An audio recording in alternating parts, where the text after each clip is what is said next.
everyone. How's it going? I am Milo. Thanks so much for that introduction. So, the theme is you don't say. And I wanted to talk about how, I think everyone knows this, but in some contexts, there are things you do say and things you don't say, right? So, if you're at a job interview, there are certain things you do say. Maybe you'll say, I'm very good at Excel. I love your tie. I'm just addicted to working really hard late hours of the night. And then there's things you don't say, right? You don't say, this entire economy is based on the perpetual consumption of finite resources. And by the time I'm 50, this job either won't exist or we'll all live underwater, right? That's what you don't say. And that's true anywhere, in any context. If you're giving a talk promoting your new book, there's some things you do say, like, thanks so much to the House of Speakeasy for having me. Thanks to Aaron for the invite. My editor, Steven, Math Without Numbers by now. And then there's some things you don't say. So anyway, I went to a philosophy of physics conference a few years ago, about 2 summers ago, and I learned a little bit about what you do say and what you don't say at an academic conference. And so first, I'll say a little bit about how I ended up at this conference. I actually used to think that philosophy was a bunch of garbage. I sort of grew up on math and science. I sort of thought that was all you need to sort of figure out what's fact and what's fiction in the world. And then some couple things happened, some personal, some intellectual. And several years back, I sort of started losing faith in that idea to some extent, sort of getting a little bit more agnostic, pluralist, whatever you want to say. And so, I was feeling kind of lost. And it was a point where, some people would maybe go consult a rabbi or a pastor or something. And I decided to go to grad school instead for the philosophical foundations of physics. And I had a lot of fun at this program, get to combine physics and philosophy, and sort of I got to study under this guy, David Albert, who's sort of one of the foundational figures in this field. And he's sort of one of the first people to sort of say, okay, let's take what we've learned about the physical world through empirical research, through physics, and apply it to some of these big questions in philosophy and see what we get out of that.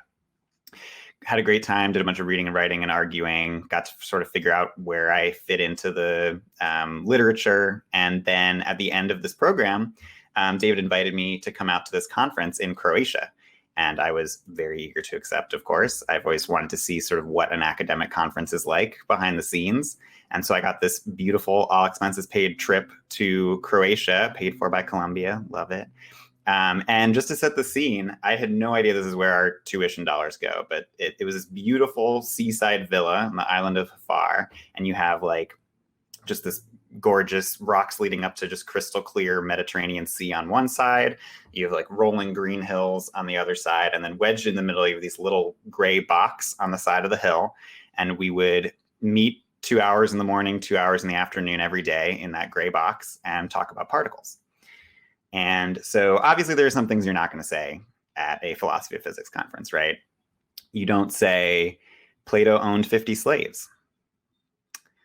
You don't say, the world is ending. Is this really the time to be debating about the proper definition of entropy? You don't say, if we're trying to figure out the universal truths of reality, the universally applicable truths of reality, why is everyone here white?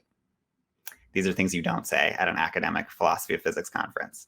But what I actually learned here is that if you're a student at one of these conferences, you're not really supposed to say much of anything at all. You're supposed to mostly stay quiet. And sort of once you get into that gray box, once you get into the air-conditioned room, the goose is cooked already, right? The PowerPoints are already put together. The slides are in order. The professors are just going to kind of say their part.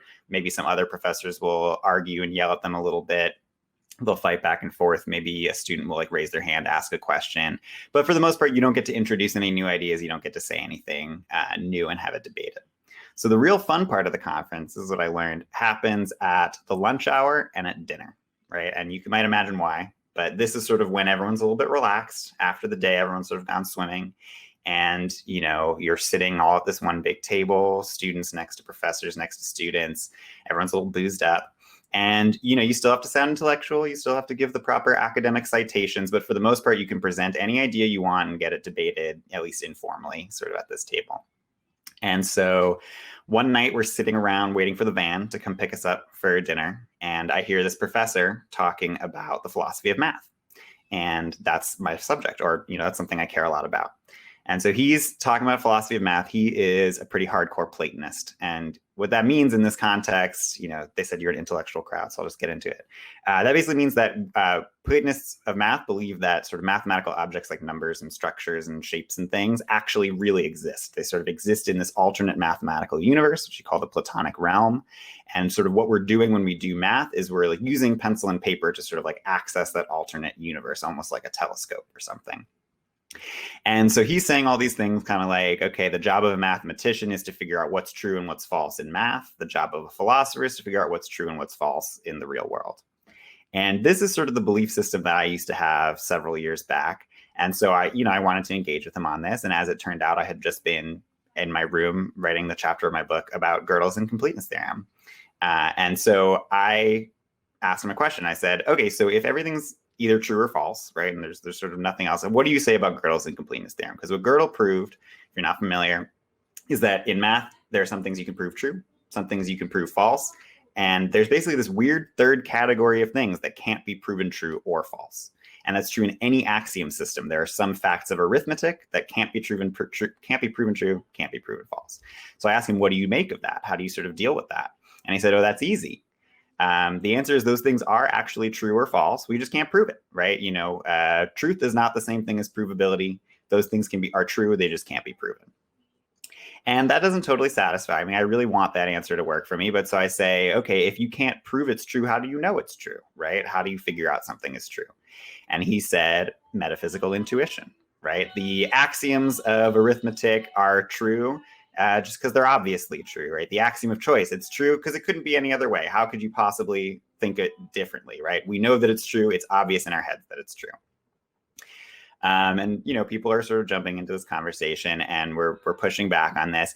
And basically, what I'm saying is, the argument that I end up making, I think about this for a little while, and the argument that I end up making is, if something can't be proven true or false, if you can't really, maybe you have this intuition the one way, I have this intuition the other way, and neither of us can ever really be proven wrong. So at that point, what are we doing here, right? In math, you have some systems of math that give you normal Euclidean geometry. You have some systems of math that give you hyperbolic geometry, right? And these are just two different worlds. It's not like one is correct and one is incorrect. They're just useful in different settings. You apply them to different contexts in the real world. And it seems like the same thing might be possible in philosophy, right? Maybe there are some questions that are totally inaccessible to us. Something like, what happens to my conscious experience after my body dies? Or what is before the Big Bang or after the heat death of the universe, right? And these maybe are questions that are just inaccessible to us as humans. Maybe they have a truth value and maybe they don't. But at the end of the day, if you think it's true and I think it's false, then neither of us could ever be proven wrong, right? And he's getting kind of annoyed at me at this point. We're in the van going to dinner. And he's arguing back. He's like, no, you're being incoherent. You can't have P and not P, right? P is either true or P is false. You can't have two ways around it. And I said, and I basically kept pushing back on this point. And then finally, he just flips out at me. He turns around in the van. He's just like yelling directly in my face. And he says, you're being obstinate. You're being completely illogical. Things are either true or false. There's no other way around it. It's not subjective. And if you talk like this, you're never going to get an advanced career in academia. You're never going to get your work published. I'll make sure of it.